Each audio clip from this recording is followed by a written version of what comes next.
Vikramshila IAS coaching institute 14 बीघा ऋषिकेश। तो भारतीय संविधान और राज्य व्यवस्था कर रहे थे हम लोग। उसमें संविधान के भाग 2 नागरिकता के संबंध में कल हमने थोड़ा बहुत किया, 5 से 11 आर्टिकल किए।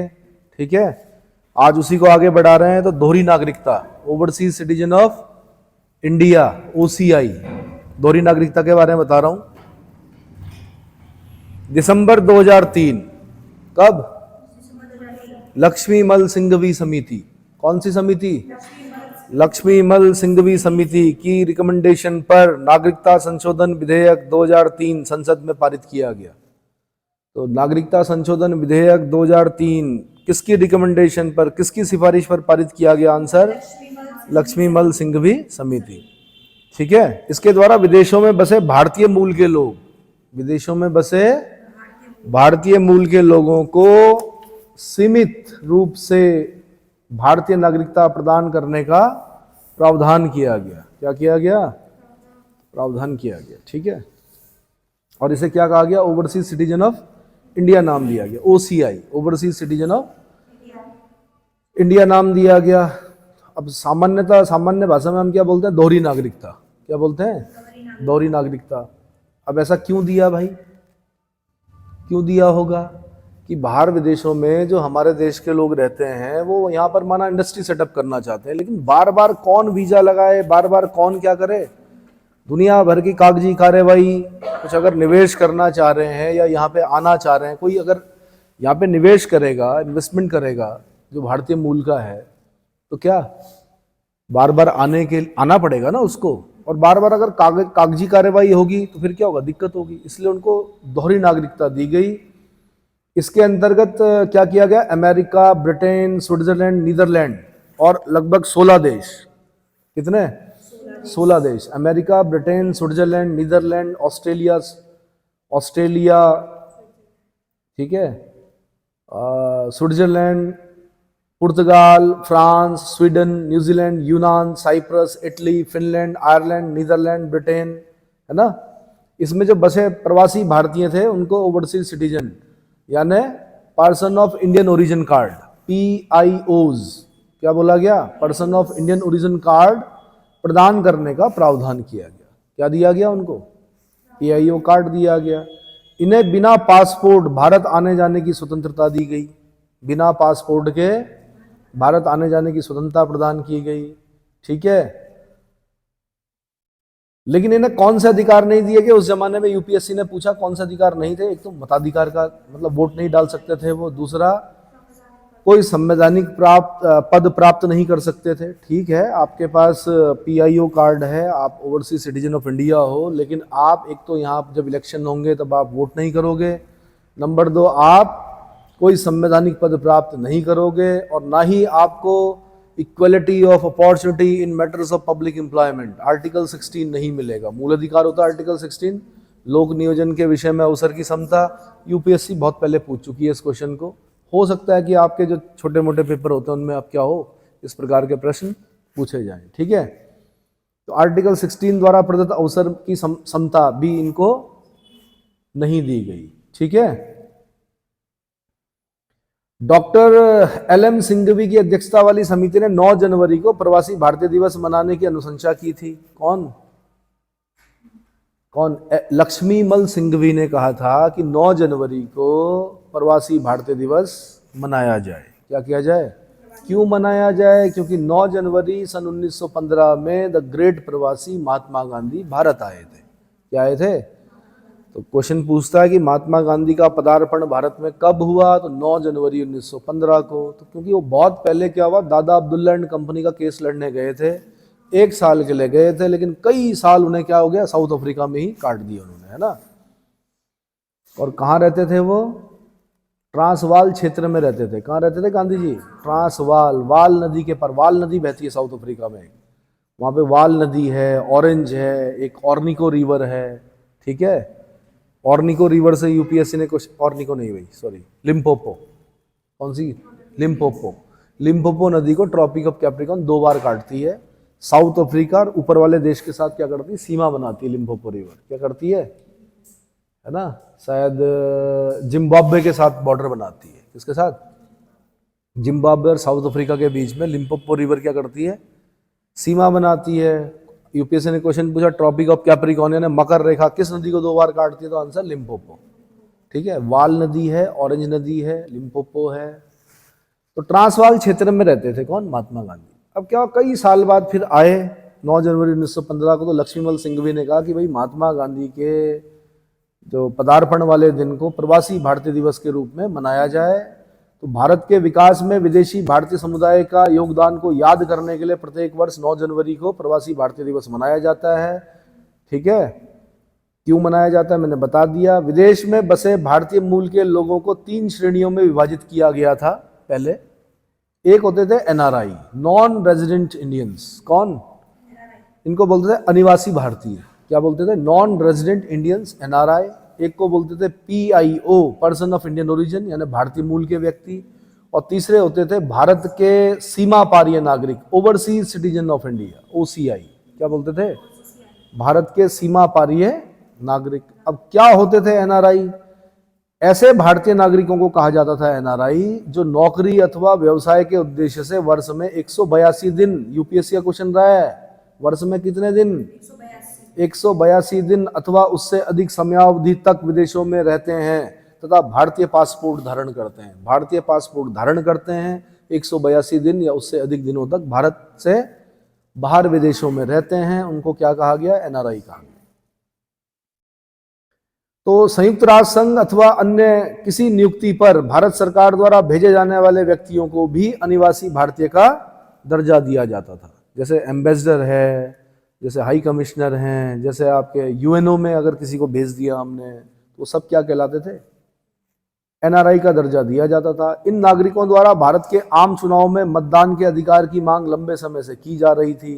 परिणाम स्वरूप भारत सरकार ने वर्ष 2011 में एक अधिसूचना जारी करके अनिवासी भारतीयों को भारत में मतदान के रूप में पंजीकरण कराने हेतु सुविधा प्रदान की। कब की, एनआरआई को 2011 में।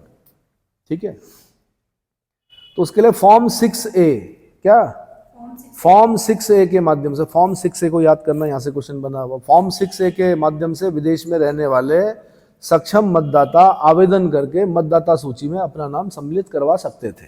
ठीक है, तो बैलेट पड़ता है, पता है आपको, बैलेट वोट। एक तो ईवीएम मशीन होती है जिसपे आप डालते हो। अब कोई अगर बाहर है तो बैलेट पेपर में आते हैं उनके वोट। किस में आते हैं, तो सबसे पहले शायद या सबसे लास्ट में बैलेट गिना जाता है। फिर कई बार क्या होता है, बैलेट भी गिना जाता है। मतलब बाहर जो, हाँ, या घर देश के अंदर ही अगर किसी अन्य राज्य में आप क्या कर रहे हो, पैरामिलिट्री फोर्स में हो या फौज में हो, तो तब कैसे करोगे आप मतदान, तो बैलेट से करोगे। आप किससे करोगे। दूसरे होते हैं भारतीय मूल के व्यक्ति, यानी पर्सन ऑफ इंडियन ओरिजिन। क्या होते हैं, पर्सन ऑफ इंडियन ओरिजिन। जो लोग स्वयं अथवा उनके पूर्वज कभी भारतीय नागरिक थे, कभी भारतीय नागरिक थे, पर्सन ऑफ इंडियन ओरिजिन, लेकिन वर्तमान में ये लोग किसी दूसरे देश के नागरिक बन गए हैं। अर्थात ऐसे व्यक्ति जिनके पास कभी भी भारत का पासपोर्ट रहा है और जिनके माता पिता, दादा दादी, नाना नानी में से कोई भी भारत शासन अधिनियम 1935 के अंतर्गत तत्कालीन भारत क्षेत्र का निवासी रहा हो, अथवा ऐसे किसी क्षेत्र का निवासी था जो बाद में भारत का हिस्सा बन गया हो, तो उस व्यक्ति को उसके वैवाहिक संबंधी, उस व्यक्ति और उसके वैवाहिक संबंधी को भारतीय मूल का व्यक्ति, पर्सन ऑफ इंडियन ओरिजिन माना जाता है। क्या माना जाता है।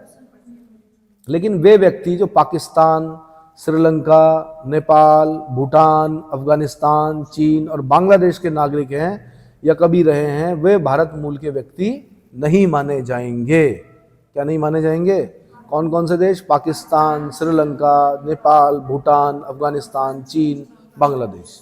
समझ में आ गया। वर्ष 2002 में भारतीय मूल के लोगों के लिए person of Indian origin card की प्रक्रिया प्रारंभ की गई। पीआईओ कार्ड बोलते हैं इसको, person of Indian origin card की प्रक्रिया प्रारंभ की गई थी, जिसके द्वारा पीआईओ कार्ड धारक व्यक्ति कार्ड जारी होने की तिथि से 15 वर्षों तक बगैर वीजा के, किसके, बगैर वीजा के भारत आ सकता था। भारत आने की तिथि से 180 दिन के अंदर विदेशी क्षेत्रीय पंजीकरण अधिकारी के पास पंजीकरण कराने की छूट दी गई थी। 180 दिन माना उसे यहाँ पर हो गए, उसके बाद फिर क्या कर सकता था वो, विदेशी क्षेत्रीय पंजीकरण अधिकारी फिर रजिस्ट्रेशन करा सकता था। इस कार्ड धारक व्यक्ति को भी एनआरआई के समान आर्थिक, वित्तीय तथा शैक्षिक सुविधाएं दी गई हैं, लेकिन इन्हें चुनाव लड़ने, मतदान करने और जमीन आदि खरीदने की सुविधा प्राप्त नहीं थी। इतना समझ में आ गया? जैसे आपके उत्तराखंड में थे एक बद्री महाराज बमोला, कौन थे? बमोली एक गांव पड़ता है रुद्रप्रयाग में, वहां से एक गांव का एक बच्चा क्या हुआ कि होता है ना, जैसे वहां से निकल गए वो, फिर किसी के यहाँ काम किया, फिर उन्होंने क्या किया, उन्हें पढ़ाया लिखाया, उसके बाद वो उनको फिजी ले गए। कहाँ ले गए? फिजी कहाँ पड़ता है? पैसिफिक ओशन में एक छोटा सा आइलैंड है, भारतीय मूल के लोग रहते हैं, फिजी। इस तरफ यहाँ मिलेगा आपको कहीं, ऑस्ट्रेलिया के इधर फिजी। सुआ कैपिटल है उसकी, क्या है? सुआ कैपिटल है। तो भाई वो फिजी के गवर्नर बने एक दिन, बद्री महाराज बमोला। कहाँ के? बमोली, मैकोटी, जहाँ के ये हैं, ठीक है, उसी के बगल में गांव पड़ता बमोली। तो वो वहाँ के गवर्नर रहे, कहाँ के? फिजी के। तो जब इंदिरा गांधी का कार्यकाल था उस समय वो क्या हुआ कि भारत यात्रा पर आए थे। क्या आए थे? अब हो सकता है इतिहास में उन्हें जगह न दी गई हो, लेकिन फिजी का गवर्नर होना भी बड़ी बात है। अब उनके जो वंशज हैं वो वहीं रहते हैं, कोई फिजी में रहता है, कोई ऑस्ट्रेलिया में रहता है, कोई कहीं रहता है, कोई अन्य देशों में रहते हैं। तो वो लोग आज अपनी जड़ों को खोजने के लिए आते हैं। कहाँ पर? तो उन लोगों ने काफ़ी विकासात्मक कार्य किए अपने गाँव में। भाई डॉलर वॉलर लेके आए, जो भी करेंसी होगी वो लेके आए, पुस्तकालय खुलवा दिया। तो वो अपनी जड़ों को ढूंढने आते हैं कि हमारे परदादा जी, हमारे दादाजी कहाँ के थे, है ना। तो उस दिन रह के जाते हैं वो लोग यहाँ पर। तो वो उन लोगों को क्या बोलेंगे हम? उनको बोलेंगे PIO, यानी उनके दादाजी या किसी के, हो सकता है उनके बच्चे तो बूढ़े हो गए होंगे, इंदिरा गांधी के समय में भारत यात्रा पर उनकी शादी भी वहीं हुई थी, फिजी। विदेशी महिला से विवाह हुआ था उनका, है ना। और वो लोग बड़ी अच्छी हिंदी बोलते हैं। कमाल की बात ये है, फिजी में भी हिंदी बोली जाती, पता है आपको? फिजी में भारतीय मूल के लोग रहते हैं, मॉरिशस में भारतीय मूल के लोग रहते हैं, वो हिंदी बोलते हैं। पाठ होते हैं वहाँ हनुमान चालीसा के, क्या होते हैं, बड़े बड़े जो ये कथावाचक हैं जैसे मुरारी बापू वगैरह, ये लोग जाते हैं वहाँ पे कथा करने। समझ में आया? त्रिनिदाद एंड टोबैगो में आपको भारतीय मूल के लोग मिलेंगे। क्या मिलेंगे? तो जब प्रवासी भारतीय दिवस होता है तो ऐसे अवसरों पर इन देशों के, जैसे कभी कमला प्रसाद विश्वेश्वर को बुला देते हैं हम, कभी अलग अलग लोगों को बुलाते हैं जो कभी भारतीय मूल के लोग थे और आज कहाँ हैं, आज पर्सन ऑफ इंडियन ओरिजिन। तो समझ में आ गया। लेकिन उनको यहाँ पर चुनाव लड़ने, मतदान करने, वोट डालने का अधिकार नहीं है, न चुनाव लड़ने का अधिकार है, न जमीन खरीदने का अधिकार है। हाँ, अपने गांव में पैसा देकर वहाँ के बच्चों के लिए कुछ विकासात्मक कार्य कर सकते हैं, ठीक है। ऐसे ही भारत के सीमा पारीय नागरिक भाई OCI, overseas citizen of India, नागरिकता संशोधन अधिनियम 2005 के द्वारा, नागरिकता संशोधन अधिनियम 2005 के द्वारा सभी देशों में रह रहे भारतीय मूल के व्यक्तियों को कहा गया है। अब ये चेंज आया उसके बाद ना, 2005 के बाद सभी भारतीय मूल के व्यक्तियों को कहा गया है तथा उन्हें विदेशी भारतीय नागरिकता प्रदान करने का प्रावधान किया गया है। यह कानून उन देशों में रह रहे भारतीय मूल के लोगों के लिए जिन देशों में स्थानीय कानून के अनुसार दोहरी नागरिकता प्रदान करने की व्यवस्था है। जिनके यहाँ नहीं है वहां नहीं दे सकते, जहां है दोहरी नागरिकता का प्रावधान वहां पर दे रहे हैं, ठीक है।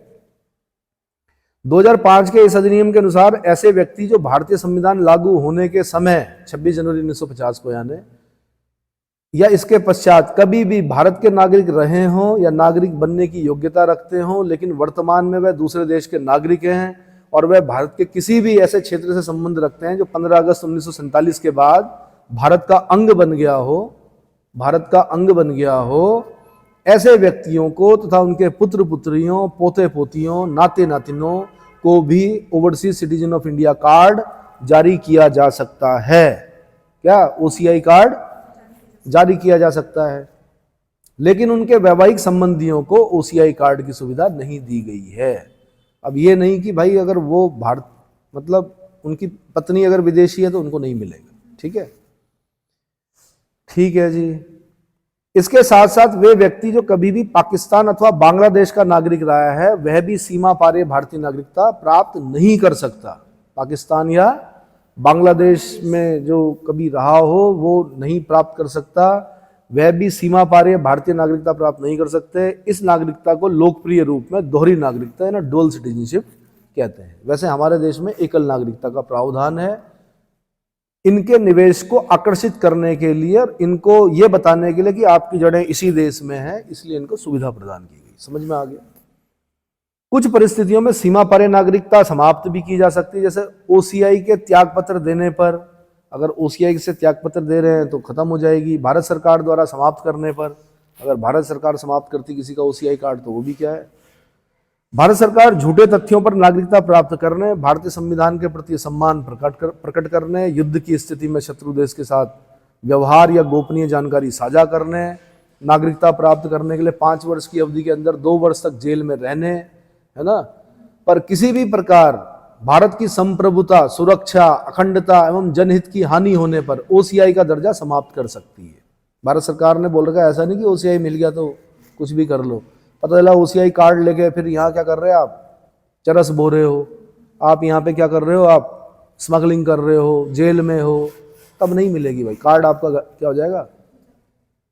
28 जून 2005 को नागरिकता संशोधन अध्यादेश 2005 की उद्घोषणा की गई, ऑर्डिनेंस जारी किया गया। इसके द्वारा नागरिकता अधिनियम में पुनः संशोधन करके यह प्रावधान किया गया कि कोई भी प्रवासी भारतीय जो किसी ऐसे देश में रह रहा हो जहां दोहरी नागरिकता का प्रावधान है, वो सीमा पारीय भारतीय नागरिकता प्राप्त कर सकता है। जहां दोहरी नागरिकता का प्रावधान है वो ओसीआई प्राप्त कर सकता है। इस प्रावधान के तहत पाकिस्तान तथा बांग्लादेश को छोड़कर अन्य सभी देशों के नागरिक, यानी भारतीय मूल के नागरिक, ओवरसीज भारतीय नागरिकता प्राप्त कर सकते हैं। इतना समझ में आ गया, ठीक। इस प्रकार अभी तक केंद्र सरकार भारतीय मूल के व्यक्तियों एवं उनके परिवारों को 2 तरह की योजनाएं उपलब्ध कराती रही है। एक तो हो गया भारतीय मूल के व्यक्ति यानी पर्सन ऑफ इंडियन ओरिजिन, और दूसरे हो गए विदेशी भारतीय नागरिक यानी ओसीआई, क्या ओवरसीज सिटीजन ऑफ इंडिया।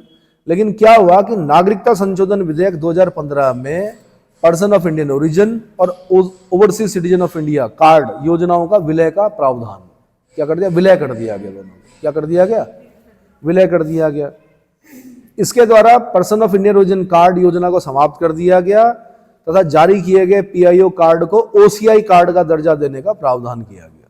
ठीक है, तो 2 मार्च 2015 से यह विधेयक लोकसभा, 4 मार्च 2015 को राज्यसभा द्वारा पारित कर दिया गया। यानी अब पीआईओ कार्ड धारक नहीं है, अब उनको भी ओसीआई कार्ड धारक ही बोला जाता है। इतना समझ में आ गया। तो ये पहले क्वेश्चन बन चुके हैं, यूपीएससी बना चुकी है, लोक सेवा आयोग बना चुके हैं। अब काफी पुरानी हो गई है बात, 2015 भी बहुत पहले चला गया है, हो सकता है कभी वहां से प्रश्न पूछ ले, इसलिए मैंने ये करा दिया। फिर नागरिकता संशोधन विधेयक 2016 भाई पारित करके उन हिंदू, अब यहां पे ये ध्यान रखना है, सीए पता है ना आपको, सीए हिंदू, बौद्ध, सिख, जैन, पारसी, ईसाई नागरिकों को प्रकृतिकरण, नेचुरलाइजेशन द्वारा भारतीय नागरिकता प्राप्त करने की व्यवस्था की गई। अब इसका विरोध क्यों किया?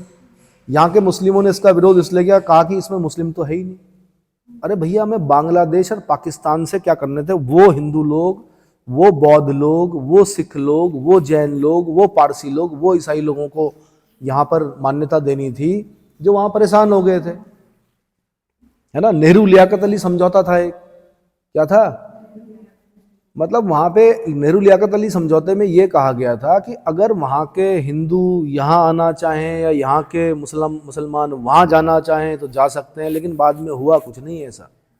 समझ में आया? जो हिंदू वहां थे वो वहीं फंस गए। फिर उसके बाद आपको पता ही है पाकिस्तान में तो क्या किया गया, कन्वर्ट किया गया।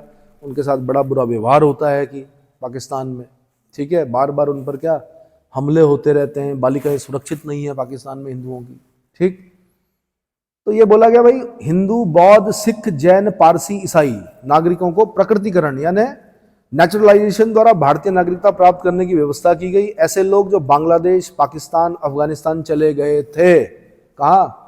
पाकिस्तान, बांग्लादेश, अफगानिस्तान चले गए थे और वहां जाने के बाद उनके दस्तावेज निरस्त हो गए, अर्थात बिना दस्तावेज के हैं, ऐसे अवैध प्रवासियों को भारतीय नागरिकता प्रदान करने के लिए यह अधिनियम, नागरिकता अधिनियम 1955 में संशोधन करके बनाया गया।